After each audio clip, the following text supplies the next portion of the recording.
মই বৰ্তমান উপস্থিত আছোঁ চৰাই সেউজীয়া মধ্য ইংৰাজী বিদ্যালয়ৰ সমীপত। এই বিদ্যালয়খনলৈ অহা এটা পথৰ এটা এডোখৰ জৰাজীৰ্ণ বুলি ক'ব লাগিব, যিহেতু পথটো মুদিনগৰৰ পৰা আচলতে লাডৈগড় এটা সংযোগী পথ। পথছোৱা নিৰ্মাণৰ যিটো কাম আছিলে, নিৰ্মাণৰ আমি দেখিবলৈ পাইছোঁ যে আধাতে মানে পথটোৰ পৰা প্ৰায় 200 পৰা প্ৰায় 400 মিটাৰ এই পথটোৰ কাম তাৰ আগলৈকে কাম হ'ল, কিন্তু এছোৱা পথটোৰ কাম নহ'ল, যাৰ বাবে বাৰিষা সময়ত এই পথটোৱেদি চলাচল কৰা যিসকল ইয়াৰে সাধাৰণ ৰাইজ আছে তেওঁলোকে বিভিন্ন সমস্যাৰ সন্মুখীন হৈ আহিছে। যিহেতু মোৰ কাষতে এখন নদী আছে আৰু নদীৰ পানী এই পথলৈকে আহে। স্কুলৰ ছাত্ৰ ছাত্ৰী অহাৰ ক্ষেত্ৰতো বিভিন্ন সময়ত সমস্যাৰ সন্মুখীন হৈ আছিলে। বোকা পানী আচলতে গচকি তেওঁলোকে এই পথেৰে অহা যোৱা কৰিবলগীয়া হৈছিলে। এই পথটোৰ কাষত বসবাস কৰা কিছু লোকে এই অঞ্চলৰ এগৰাকী স্থানীয় সমাজকৰ্মী যুৱক হেমন্ত গগৈক এই কথাষাৰ অৱগত কৰিলে, যিহেতু হেমন্ত গগৈয়ে বিভিন্ন সময়ত গেলেকী অঞ্চলৰ বিভিন্ন ঠাইত এনেকুৱা ধৰণৰ যিসমূহ জৰাজীৰ্ণ পথ আছে, এই পথসমূহ আচলতে যাতায়াতৰ বাবে সুচল কৰি দিয়াৰ বাবে তেওঁ বিভিন্ন ধৰণৰ পদক্ষেপ হাতত লৈ আহিছে।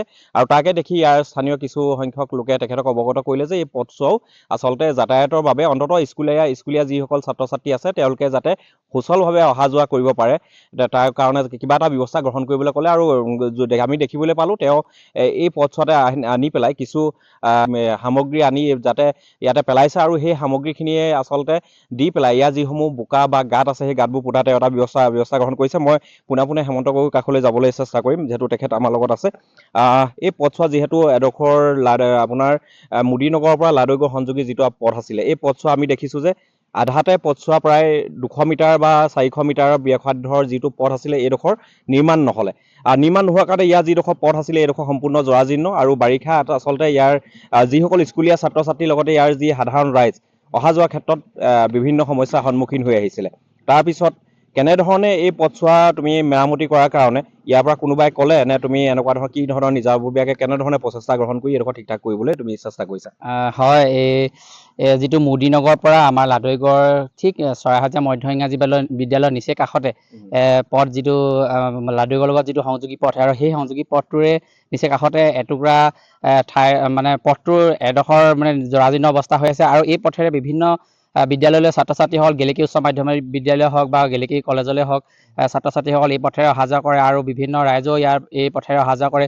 কিন্তু তেওঁলোকে এই পথেদি অহা যোৱা কৰিবলৈ যথেষ্ট অসুবিধাৰ সন্মুখীন হৈছে, যিহেতু এই পথছোৱা এইডোখৰ মানে বহুত একেবাৰে জৰাজীৰ্ণ হৈ আছে।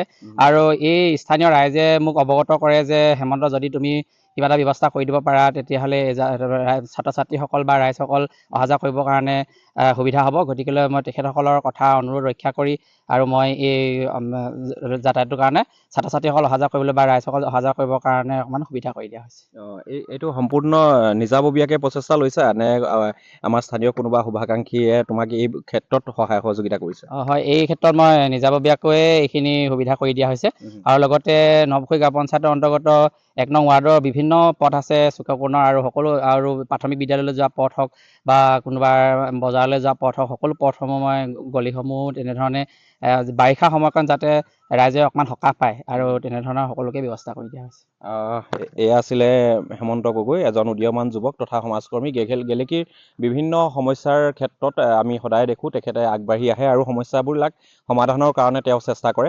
আৰু ঠিক তেনেদৰে তাৰে অংশস্বৰূপে এই পথছোৱা যিহেতু স্কুলৰ ছাত্ৰ ছাত্ৰী অহা যোৱাৰ ক্ষেত্ৰত আৰু লগতে ইয়াৰ স্থানীয় যি জনজীৱন আছিলে ইয়াৰ লোকসকলো অহা যোৱাৰ ক্ষেত্ৰত বিভিন্ন সমস্যাৰ সন্মুখীন হৈ আহিছিলে, তেওঁলোকৰ কাৰণে এই পথছোৱা অকণমান সুচল কৰি দিয়াৰ কাৰণে এই যুৱকজনে নিজাববীয়া এটা পদক্ষেপ হাতত লৈছে।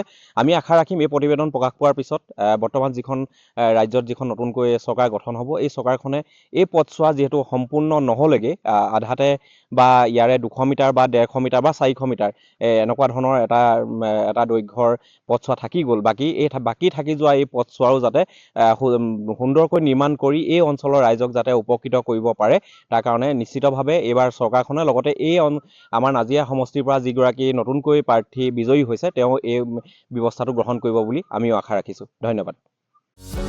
যিকোনো খবৰৰ বাবে যোগাযোগ কৰক আমাৰ এই নম্বৰত 9181 307 221।